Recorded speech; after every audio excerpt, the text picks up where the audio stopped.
আসসালামু আলাইকুম প্রিয় শিক্ষার্থীরা, তোমরা সবাই কেমন আছো? নিশ্চয়ই তোমরা ভালো আছো। তোমরা অধীর আগ্রহে কি অনলাইন লাইভ ক্লাস দেখার জন্য কি বসে আছো? আমার বাসায় বিদ্যুৎ না থাকার কারণে আজকে আমার ক্লাসটা নেওয়া হয়নি। এই জন্য আমি চেষ্টা করেছি তোমাদের ক্লাসটা নেওয়ার জন্য। আমি এখন কারেন্ট এসেছে অর্থাৎ বিদ্যুৎ এসেছে, এই জন্য আমি কি অনলাইন ক্লাসটা নিতে পারছি।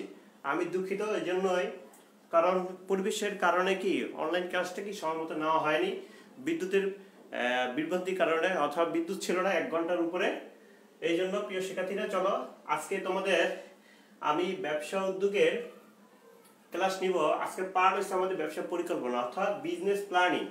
এটা তোমাদের খুবই ইম্পর্টেন্ট নবম দশম শিক্ষার্থীদের।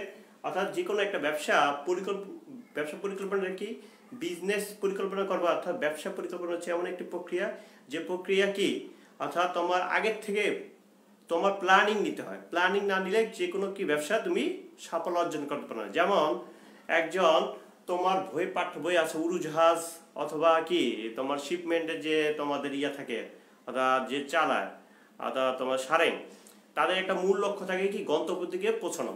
ঠিক তেমনই একজন ব্যবসা পরিকল্পনা নিতে হলে তাকে কি অবশ্যই ব্যবসায় সাফল্য অর্জন করতে হলে তাকে আগের থেকে কি চিন্তা ভাবনা নিতে হবে। আমার ব্যবসাটা কি ধরনের করতে হবে, কি ব্যাকগ্রাউন্ড হবে, কি রকম পরিবেশে করতে হবে, তার সব আগে থেকে চিন্তা ভাবনা করতে হয়।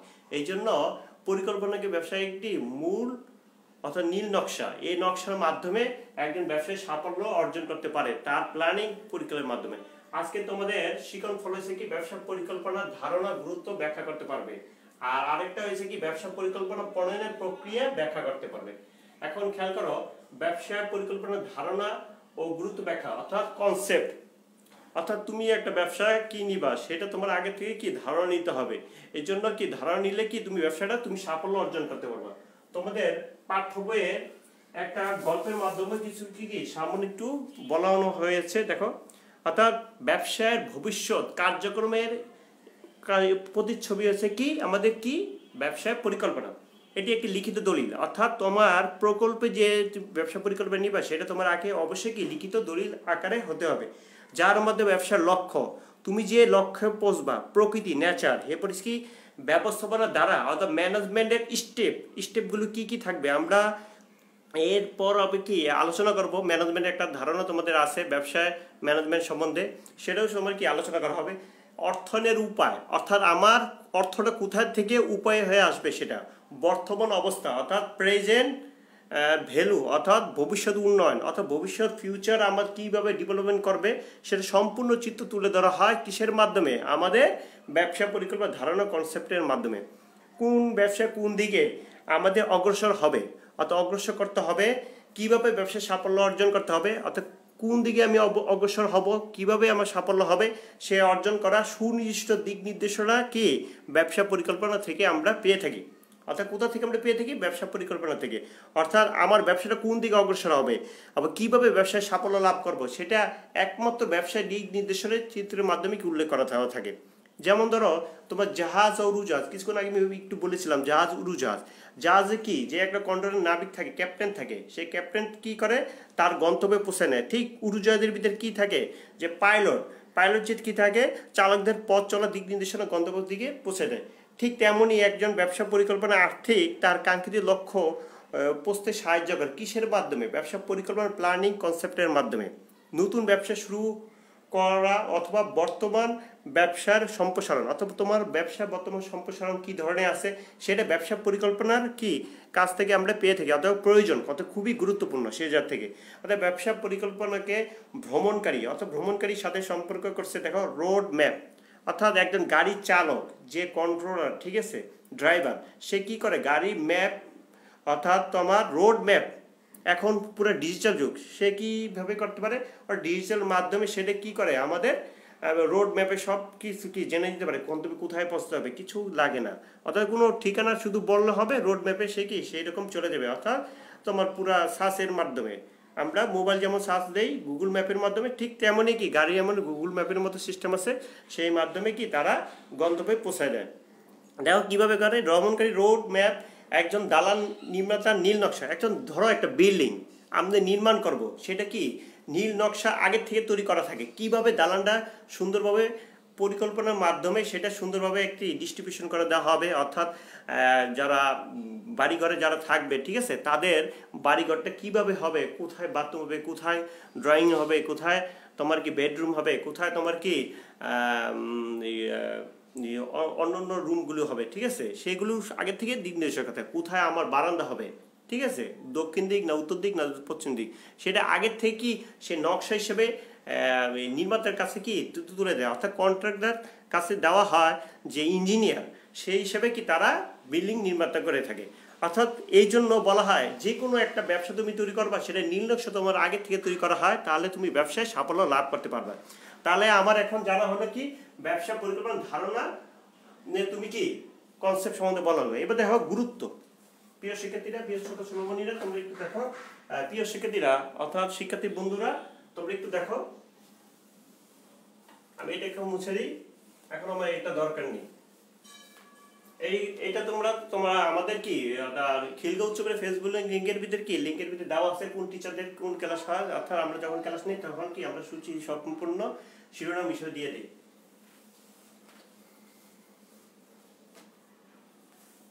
ব্যবসা পরিকল্পনার গুরুত্ব দেখো প্রিয় শিক্ষার্থীরা,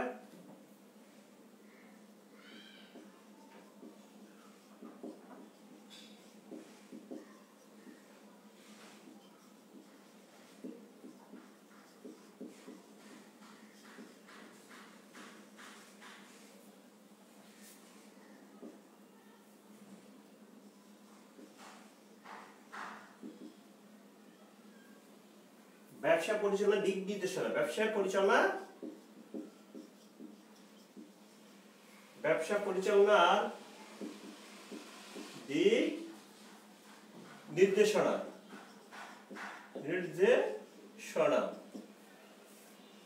2 মূলধন সংগ্রহ বিনিয়োগ। মূলধন সংগ্রহ ও বিনিয়োগ।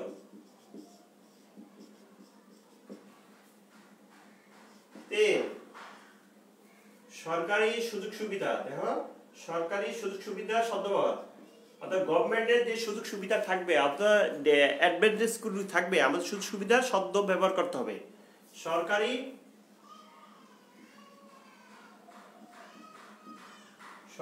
সুযোগ সুবিধা, সরকারি সুযোগ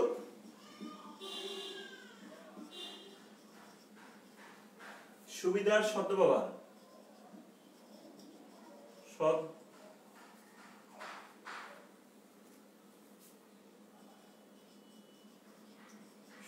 ব্যবহার।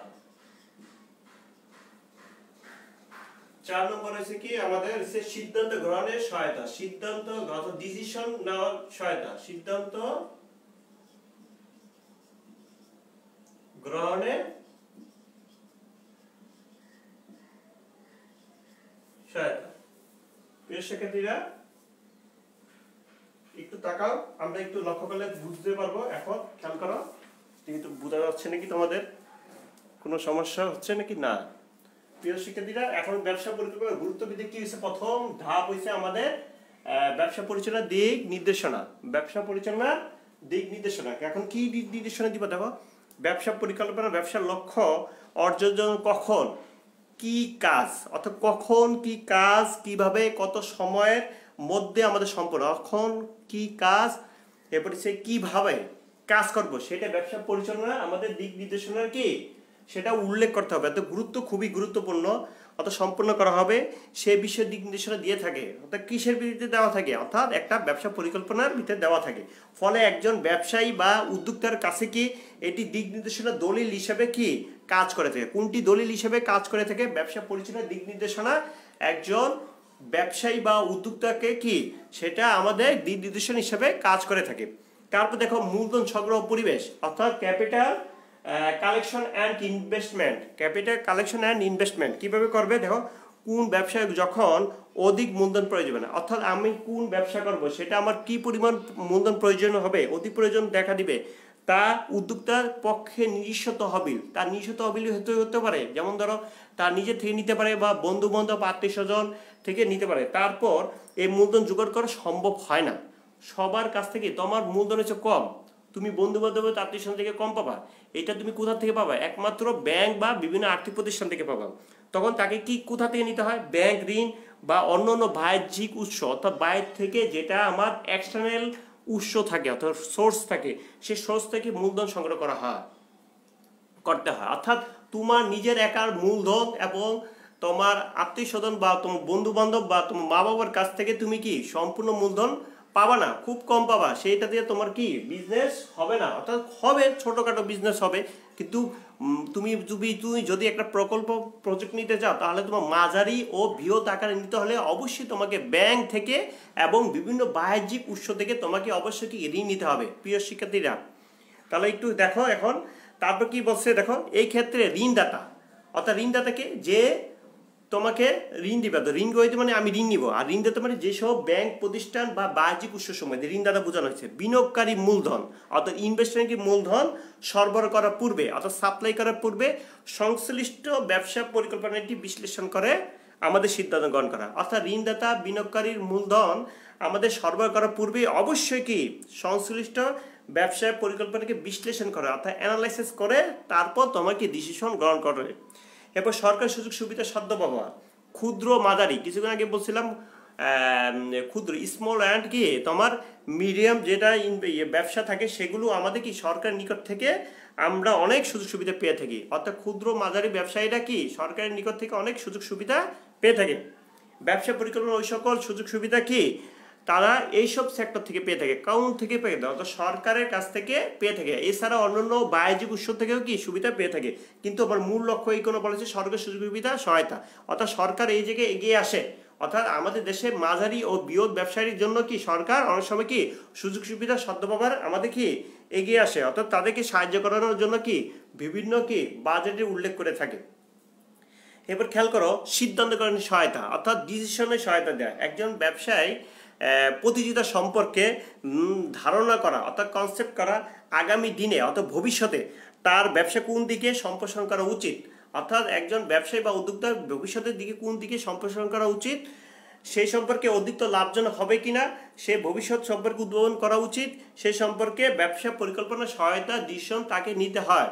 অর্থাৎ সে একটা প্রকল্প গ্রহণ করবে, সে প্রকল্প গ্রহণ করার জন্য তাকে অবশ্যই সিদ্ধান্ত গ্রহণ করতে হয়। সেসব সিদ্ধান্ত গ্রহণ তার আগামী দিনে কোন দিকে তার ব্যবসা যাবে সেই সম্পর্কে কি আগাম ধারণা কি কিভাবে তার ব্যবসা সম্প্রসারণ হবে অর্থাৎ তা বাড়াবে, তার সম্পর্কে কি লাভজনক হবে নাকি, সব ডিসিশন নিয়ে তারপর তাকে সিদ্ধান্ত গ্রহণে তাকে সহায়তা করে থাকে। কোন কিসে করে থাকে? ব্যবসা পরিকল্পনা। তাহলে আমরা জানতে পারলাম ব্যবসা পরিকল্পনার দিক নির্দেশনা আমাদের কি ব্যবসার গুরুত্ব কি দিয়ে পেয়ে থাকি, মূলধন সংগ্রহ বিনিয়োগ পেয়ে থাকি কিভাবে থাকি, অর্থাৎ আমরা বলছিলাম ক্যাপিটাল কালেকশন আর ইনভেস্টমেন্ট, অর্থাৎ নিজস্ব মূলধন দিয়ে অনেক সময় হয় না, মাঝারি ও বৃহৎ আকারে তুমি ক্ষুদ্র আকারে ব্যবসা করতে পারবা। কিন্তু আমি যদি বাজার বৃহৎ বা মাঝারি ও বৃহৎ আকারে যদি করতে চাই তাহলে অবশ্যই আমাদের ব্যাংক ঋণ ও অন্যান্য বাহ্যিক উৎস থেকে অবশ্যই কি আমাদের ঋণ নিয়ে তারপর কি ব্যবসায় প্রকল্পে কি মূলধন কালেকশন করতে হবে। অর্থাৎ একজন ব্যবসায়ী উদ্যোক্তা এবং ব্যবসায়ী উদ্যোক্তাকে অবশ্যই তাকে কি পরিকল্পনা ব্যবসা পরিকল্পনা দেওয়ার জন্য অবশ্যই ব্যাংক ঋণ ও অন্যান্য উৎস থেকে আর্থিক ফিনান্সিয়াল উৎস থেকে কি তাদেরকে অর্থাৎ ঋণ নিয়ে কি ব্যবসা সম্প্রসারণ করতে হয়। সরকার সুযোগ সুবিধা সদ্যপাওয়া অর্থাৎ গভর্নমেন্টের যেসব সুযোগ সুবিধা সদ্যপাওয়া দেওয়া হচ্ছে সেটা সঠিক সময় কি আমাদের ব্যবসায়ী ও উদ্যোক্তাদের কি নিতে হবে। তাহলে আমরা ব্যবসা পরিকল্পনার গুরুত্ব কি প্রয়োজনীয়তা আমাদের কি অবদান কি গুরুত্বপূর্ণ ভূমিকা রাখবে। সিদ্ধান্ত গ্রহণের সহায়তা, একজন ব্যবসায়ী তার উদ্যোক্তাকে অবশ্যই প্রতিষ্ঠানের ব্যবসা পরিকল্পনার জন্য অবশ্যই সিদ্ধান্ত গ্রহণ করতে হবে। সেটা কখন কিভাবে করতে হবে, কিভাবে ধারণা নিতে হবে এবং তার আগামী দিনে কি সম্প্রসারণ হবে ব্যবসা পরিকল্পনা সেই সম্পর্কে এবং তার কার্যকারিতা লাভ হবে কতটুকু সেই সম্প্রসারণের সিদ্ধান্ত গ্রহণ করা তাকে সহায়তা করে থাকে। তাহলে আমরা প্রিয় শিক্ষার্থীরা জানতে পারলাম ব্যবসা পরিকল্পনার গুরুত্ব।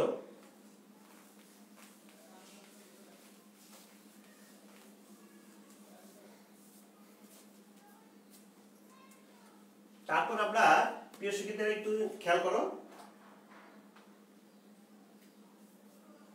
দ্বিতীয় প্রশ্নটা আমাদের ছিল কি, দ্বিতীয় প্রশ্ন ছিল ব্যবসা পরিকল্পনা প্রণয়নের প্রক্রিয়া ব্যাখ্যা করতে পারবে। তাহলে প্রক্রিয়াগুলি আমরা এখন দেখি। ব্যবসা পরিকল্পনা প্রণয়নের কি ব্যবসা পরিকল্পনা প্রণয়নের প্রক্রিয়া, ব্যবসার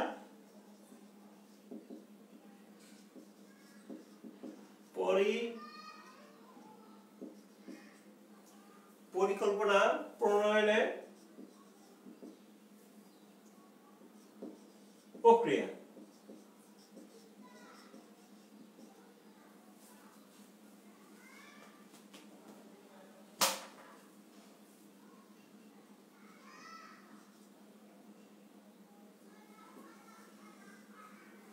প্রিয় শিক্ষার্থীরা একটু তাকাও, আমরা তাকাইলে আমরা কি বুঝতে পারবো সেগুলি কি কি আছে। দেখো, প্রথম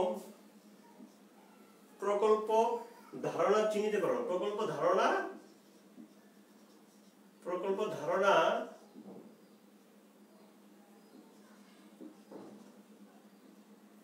চিহ্নিতকরণ।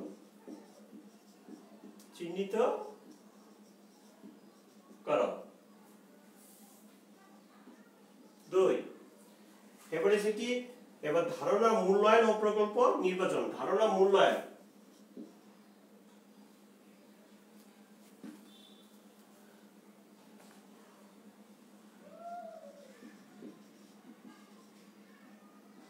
ধারণার মূল্যায়ন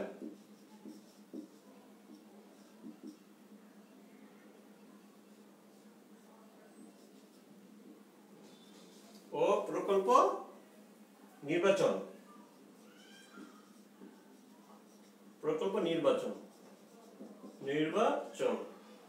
খেয়াল কর প্রিয় শিক্ষার্থীরা। তারপরে 3 নাম্বার ব্যবসায় প্রকল্প প্রতিবেদন প্রদান। ব্যবসায় প্রকল্প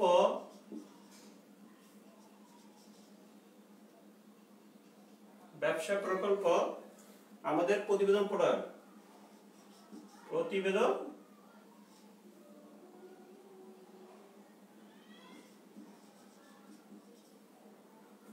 প্রণয়ন।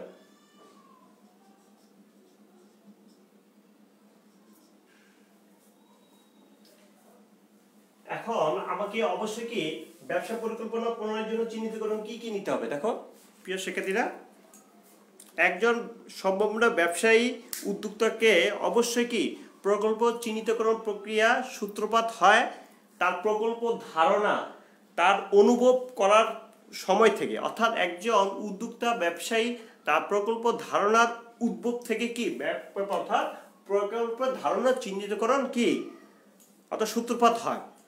তিনি তার পারিপার্শ্বিক অবস্থার বিবেচনা করে কি কোন পণ্য বা সেবার চাহিদা সম্পর্কে ধারণা লাভ করতে পারে। অর্থাৎ একজন ব্যবসায়ী বা উদ্যোক্তাকে তার আশেপাশে পারিপার্শ্বিক অবস্থা সম্পর্কে বিবেচনা করে পণ্য বা সেবার চাহিদা অর্থাৎ ডিমান্ডগুলো, অর্থাৎ গুডস অ্যান্ড সার্ভিস অর্থাৎ তোমার যে ডিমান্ডগুলো সম্পর্কে সম্পূর্ণ ধারণা লাভ করতে পারেন।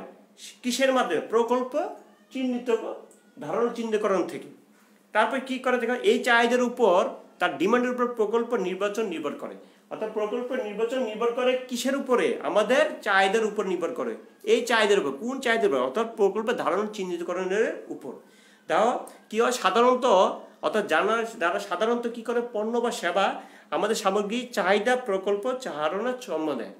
অর্থাৎ কোনগুলি থেকে পণ্য বা সেবা সামগ্রিক চাহিদা প্রকল্পে ধারণা জন্ম হয়? সাধারণত পণ্য যেগুলি আমরা জেনারেল পণ্য থাকে, সেবা সামগ্রী অর্থাৎ সেবামূলক দৃষ্টিভঙ্গি তথা জনগণের দৃষ্টিভঙ্গির উপর চাহিদা প্রকল্পের ধারণা আমাদের কি জন্ম দেয়। অর্থাৎ প্রকল্পের প্রজেক্টটা আমার কোন দিকে যাবে সেটা আমার দৃষ্টিকোণটা অবশ্যই ক্রেতাদের উপরে, কাস্টমারদের উপরে কি নির্ভর করে সেটা জন্ম হয়। পণ্যের ধারণা থেকে প্রকল্পের সূত্রপাত হয়। অর্থাৎ আমি একটা প্রকল্পের ধারণা নিব, সে কনসেপ্টটা নিব, সেটা কি হবে সেটা একমাত্র আমাদের প্রকল্পের সূত্রপাত হয়ে থাকে ওই জাত থেকে। প্রকল্পের ধারণা চিহ্নিত করার সময় অবশ্যই উদ্যোক্তাকে নিজের শখ, আমার কি শখ আছে, আগ্রহ আছে, আমার কি শখ বা আগ্রহ আছে, যেমন পণ্য মানে গুডস, প্রকৃতি চাহিদা মানে অ্যাকচুয়াল ডিমান্ড আছে, যেমন পণ্য বা বিদ্যমান পণ্যের কি আমাদের অসুবিধাগুলোকেও দেখতে হবে। নতুন প্রযুক্তির ব্যবহার সুযোগ, অর্থাৎ নিউ জেনারেশন টেকনিশিয়ানগুলো আমাদের কি অবশ্যই ইউজ করতে হবে, অর্থাৎ সুযোগ সুবিধা ব্যবহার করতে হবে, সেগুলো দিক দিয়ে দৃষ্টি করার প্রয়োজন।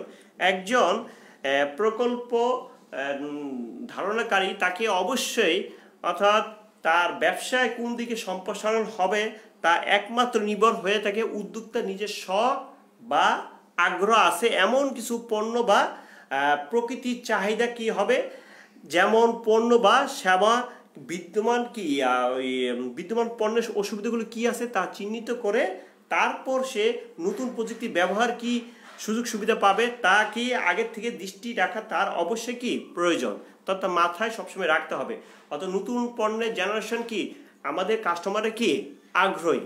যেমন ধরো এখন বর্তমান কি আমাদের স্মার্টফোনের মাধ্যমে আমরা কি বিভিন্ন গন্তব্যের কি কথাবার্তা থেকে শুরু করে এবং ইন্টারনেট এরপরে তুমি বিভিন্ন আমরা এখন যে ক্লাস নিচ্ছি এটা কিসের মাধ্যমে নিচ্ছি, ইন্টারনেটের মাধ্যমে, অর্থাৎ স্মার্টফোনের সহায়তা। অর্থাৎ তুমি চলে ব্রডব্যান্ডের ওয়াইফাই পাসওয়ার্ড বসেও কি তুমি নিতে পারবা।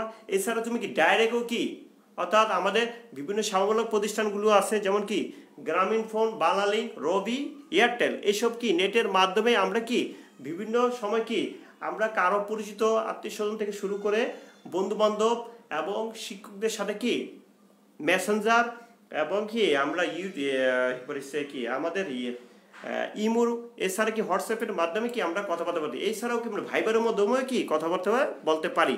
এই জন্য আমাদের কি এগুলি সহায়তা দিয়ে যাচ্ছে। অর্থাৎ নতুন প্রযুক্তির সুযোগ সুবিধার সাথে আমাদের সব সময় কি সম্পৃক্ত থাকতে হবে, ক্রেতাদের চাহিদা কীরকম হবে সেরকম।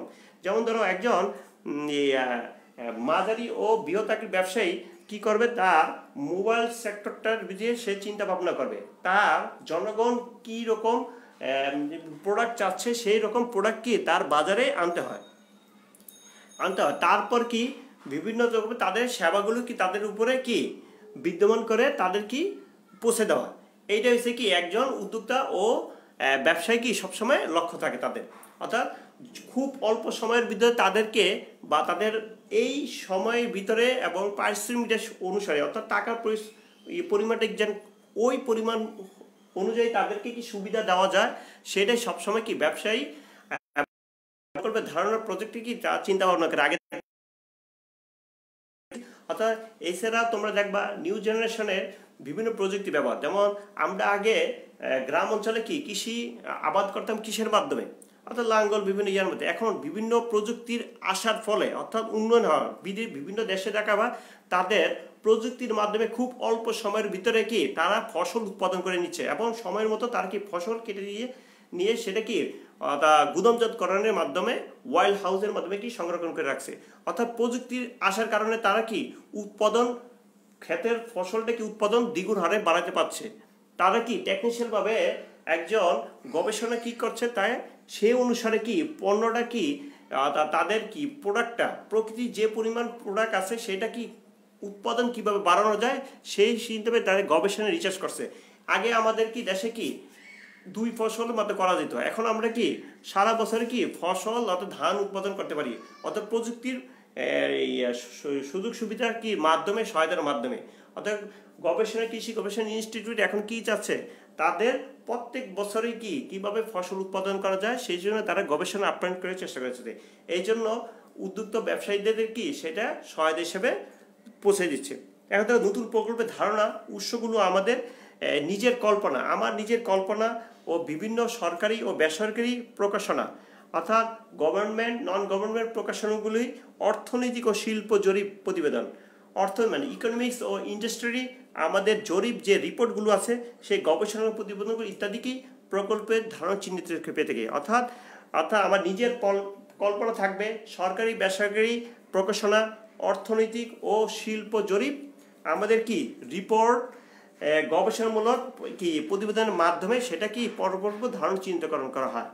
তাহলে দ্বিতীয়টা হচ্ছে ধারণা মূল্যায়ন প্রকল্প নির্বাচন। এখন কিভাবে করব, একজন উদ্যোক্তা বিভিন্ন উৎস থেকে প্রাপ্ত তথ্য ও বিশ্লেষণ করে কয়েকটি সম্ভাব্য ধারণা আমাদের কি চিহ্নিত করে সেটা একটা তালিকা হিসেবে তৈরি করতে হয়। অর্থাৎ প্রাপ্ত তথ্য বিশ্লেষণ করে অবশ্যই তাকে কি একটি সম্ভাব্য ধারণা চিহ্নিত করে সেটা তালিকা একটা প্রকাশ করে থাকতে হয়।